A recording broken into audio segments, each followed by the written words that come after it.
Hi friends, welcome back to our channel. இன்னைக்கு இந்திராஸ் கிச்சனில் என்ன பார்க்க போகிறோன்னா ரவா கேக். வாங்க வீடியோக்குள்ளே போகலாம். ஒரு மிக்சிங் பவுல் எடுத்துக்கோங்க. 1/2 கப் மெல்டட் பட்டர் ஆட் பண்ணிக்கோங்க. 1 கப் சர்க்கரை ஆட் பண்ணிக்கோங்க. பீட்டரில் இது நல்லா மிக்ஸ் பண்ணிக்கோங்க.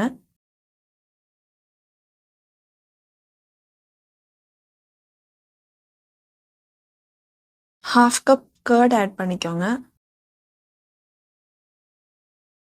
1 கப் பால் ஆட் பண்ணிக்கோங்க.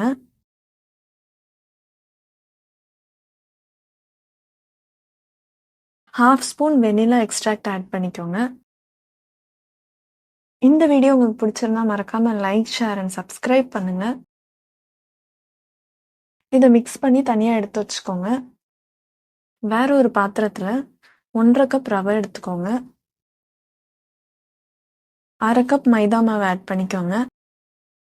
1 டீஸ்பூன் பேக்கிங் பவுடர் ஆட் பண்ணிக்கோங்க. 1/2 டீஸ்பூன் பேக்கிங் சோடா ஆட் பண்ணிக்கோங்க. ½ டீஸ்பூன் சால்ட் ஆட் பண்ணிக்கோங்க.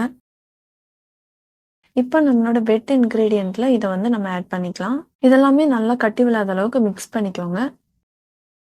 குக்கரில் சால்ட் போட்டு ஸ்டாண்ட் வச்சு விசில் இல்லாமல் ஹீட் பண்ணிக்கோங்க 10 மினிட்ஸ்க்கு. 1 கப் அளவுக்கு டியூட்டி ஃப்ரூட்டி இதில் ஆட் பண்ணிக்கோங்க. ஆட் பண்ணிவிட்டு இதையும் நல்லா மிக்ஸ் பண்ணிக்கோங்க. கேக் மோல்டில் பட்டர் ஷீட் போட்டு இந்த மாவை அதில் ட்ரான்ஸ்ஃபர் பண்ணிவிட்டு குக்கரில் வச்சு ஒரு 35 to 40 மினிட்ஸ் ஹீட் பண்ணி எடுத்துக்கோங்க. இந்த மாதிரி நீங்களும் எடுத்தீங்கன்னா ரவா கேக் ரெடி ஆகிடும். நீங்களும் ட்ரை பண்ணி பாருங்கள். நெக்ஸ்ட் வீடியோவில் பார்க்கலாம்.